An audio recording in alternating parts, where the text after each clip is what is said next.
Hello, Ear Sign, Aquarius, Gemini, and Libra. Kumusta po kayong lahat? Okay, so Ear Sign, maraming salamat po sa walang sawang pagsubaybay sa ating pong daily horoscope. And kung ikaw ay bago pa lang sa ating channel, mag-subscribe na po kayo guys. And i-click mo na rin yung ating notification bell para lagi po kayo guys updated sa ating mga bagong uploads. And sa mga interesado guys sa ating private reading, ayan, iiwan ko na lang po yung link ng aking Facebook sa ating pong description box below. Tignan natin guys, ano ba yung focus ng energy mo ngayon.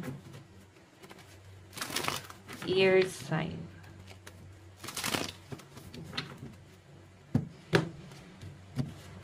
Focus ng energy po ni ear sign.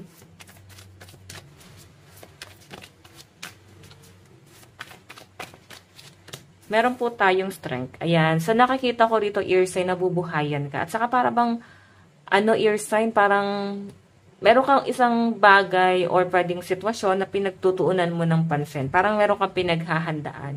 Pero yun nga lang guys, maaaring napapabayaan nyo naman yung, ano ba to, baka hindi na kayo masyado nakakaligo, hindi na kayo masyado nakakatulog.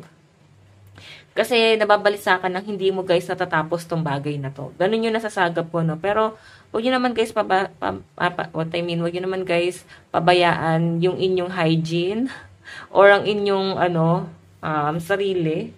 Ayan, sa mga nagkakaroon ng mga bagong hobby. Okay? And sa malinaw na pinapakita kasi sa akin, guys, napaka-strong ng personality mo ngayong araw. As in, napaka-strong din ng energy na nasasagap ko sa inyo. Kasi parang nabubuhayan. Basahin natin, guys. Ayan. Personal power and assertiveness portray with kindness. Compassion that brings about forgiveness. Realizing that you're stronger than you knew. Okay, so ayan, no? Malakas yung energy mo at parang marami ka guys nare-realize or marami siguro kayo guys marami kayong marirealize na hindi ka lang pala guys hanggang doon. So parang nabubuhayan ka sa isang bagay. As in, parang ang saya-saya mo dito sa bagay na to. Pwedeng meron ka bang nabalitaan, pwedeng may blessing na dumating. So, dahil doon sa bagay na yon, nabubuhayan yung mga ear sign dito guys. So, napaka-strong ng energy nyo ngayong araw. Tignan pa natin. Ay, eto guys yung pinaka-focus ng energy mo. Kumbaga, parang nabibigyan ka ng bagong pag-asa. Ayan. Tignan pa natin.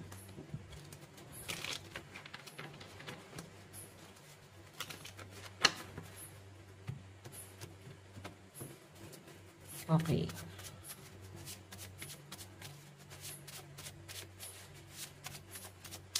Meron tayong lucky. Ayan, kakasabi ko lang guys, napaka-blessed nyo ngayong araw or maaring sa mga susunod na araw, pwedeng 2 weeks, 3 weeks, or pwedeng next month. No? May nakikita ko guys, blessing na paparating sa inyo. Pwedeng uulanin ka ng magandang biyaya. Okay? Abundance yung nakikita ko dito, ear sign. Madaming, paparating din na opportunity sa inyo. So, kaya rin guys, kaya mabubuhayan kasi nakakita ka ng liwanag doon sa dilim eh. Alam mo yan, parang madilim na yung buhay mo eh. Yung wala ka nang nakikitang pag-asa eh. Like, sino na ba yung tutulong? Sino ba yung taong parang pupunta or sasagip sa'yo? Parang ganyan. So, siguro nandun ka na sa point na nakakulong ka na lang.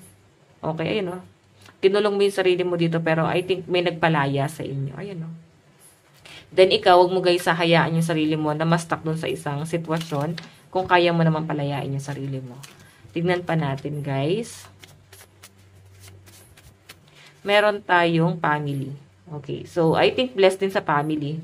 May nakikita ako dito ear sign, maaaring may family involved din dito. Pwedeng swerte ka sa pamilya mo or nabibigyan mo ng swerte yung family mo. Pwede rin naman guys na nagiging inspirasyon mo yung pamilya mo, yung binuo mong pamilya, kung may asawa at mga anak ka na. Sila yung parang nagiging inspirasyon ng mga ear sign kung bakit kayo guys nagiging strong. Pero mas malinaw kasi guys sa akin mga anak eh.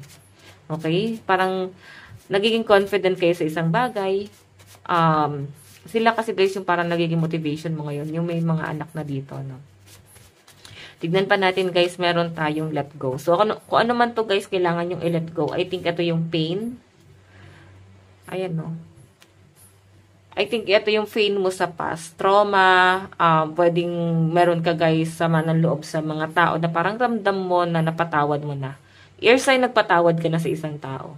Okay? Kung nagkaroon ka ng galit doon sa isa sa miyembro ng family, So, I think guys, naka-feel ka rin guys ng awa, naka-feel ka rin ng lungkot sa kung ano man ang sinasapit nila ngayon.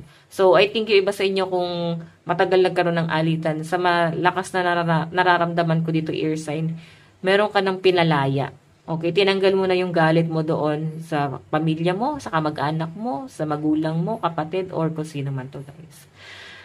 Pain, self-improvement. May sama ka ng loob sa taong to kasi parang pili nyo guys na pabayaan kayo, hindi kayo sinuportahan. Parang ikaw lang ang nag-improve, no? Parang ikaw lang yung tumulong sa sarili mo para maialis mo yung sarili mo doon sa pagka-stuck. Ngayon guys, sa nakikita ko, may nangyayari dito na parang handa nyo na guys, let go yung mga bagay-bagay, no? Pwedeng sama ng loob.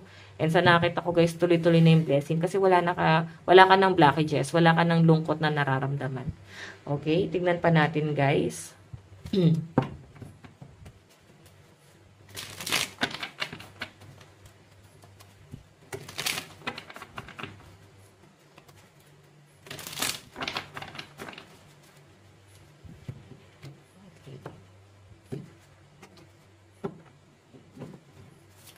Overall energy.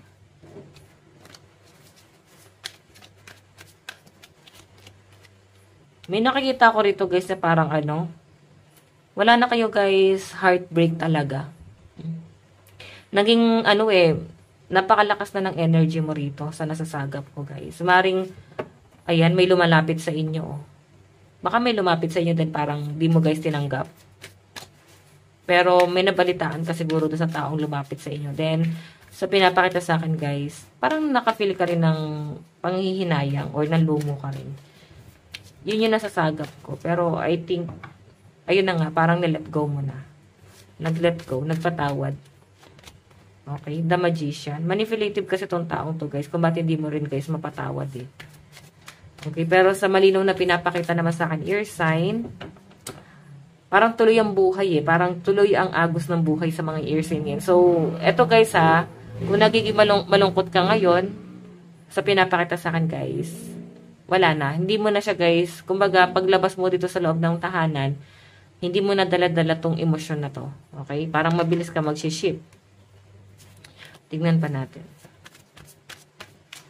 Meron tayong Ten of Swords. Okay? Nakikita ko yung pagod, no? Pagod ng mga ear sign. Pero masaya ka naman, guys, sa ginagawa mo. Sobrang ine-enjoy mo, no? Kung ano man itong nagiging libangan mo. Parang ine-enjoy mo lang siya. Masaya ka naman sa ginagawa mo kasi I think ito yung bagong forte mo ngayon. Okay? Tignan pa natin, guys, ano naman ang inyong advice. Meron tayong let your heart lead you. Okay, you hold an internal roadmap. Okay, I think yung iba sa inyo, alam mo yung tamang landas sa'yo. Alam mo kung ano yung makakatulong sa inyo at makakabuti. So, sinasabi dyan guys, parang wag kang lilihis ng landas. Yun, no? Yun yung nasasagap ko rito. And let your heart lead you. Hayaan mo na puso mo yung magdikta or isip. No, kailangan balance yung puso at isip na yan, guys. Okay? Lucky number mo is 22 and 18. Ito lang po, ear sign ng inyong reading. Bukas po ulit. God bless and love you all. Bye-bye po.